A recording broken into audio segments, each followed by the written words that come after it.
the boy who tried to escape school forever. Tommy was a cheerful boy with messy brown hair and a bright red backpack. But there was one thing Tommy did not like at all: school.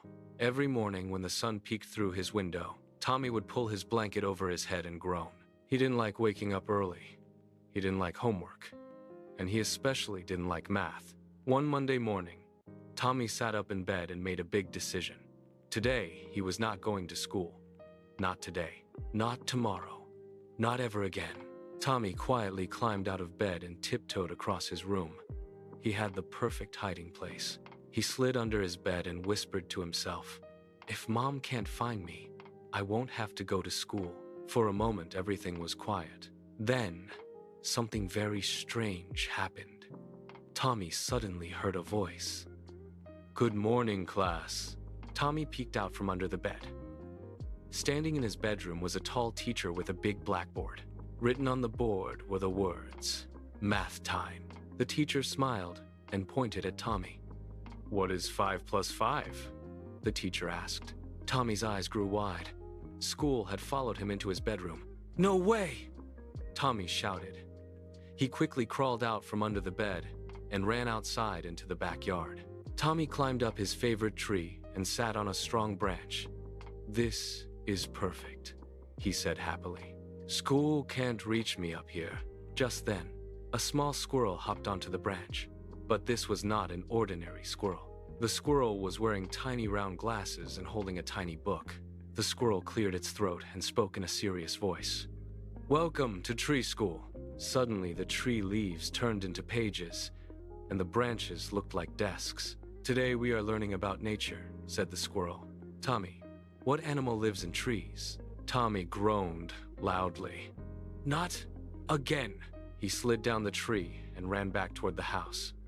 Tommy needed a better hiding spot. Inside the house, he saw the laundry basket sitting in the hallway.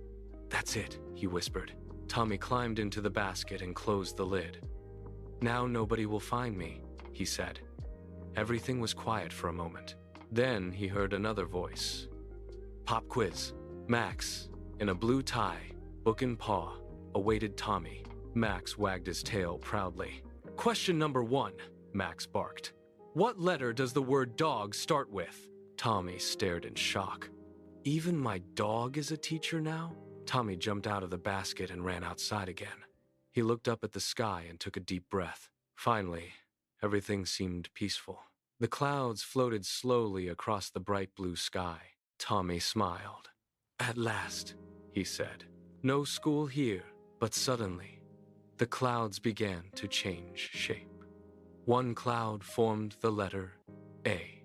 Another cloud formed the letter B. Then another cloud shaped itself into the number 10. A deep voice rumbled from the sky. "Spell the word cat!" Tommy threw his hands in the air. "Okay, I give up." Just then, his mom opened the front door. "Tommy," she called. "The school bus is here." Tommy slowly walked toward her. But this time, he wasn't complaining.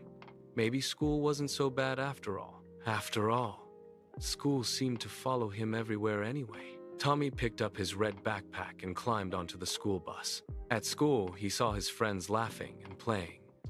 The teacher welcomed him with a smile, and during the math lesson, Tommy even raised his hand. He answered the question correctly. "Great job, Tommy," said the teacher. Tommy smiled proudly. That day, he learned something important.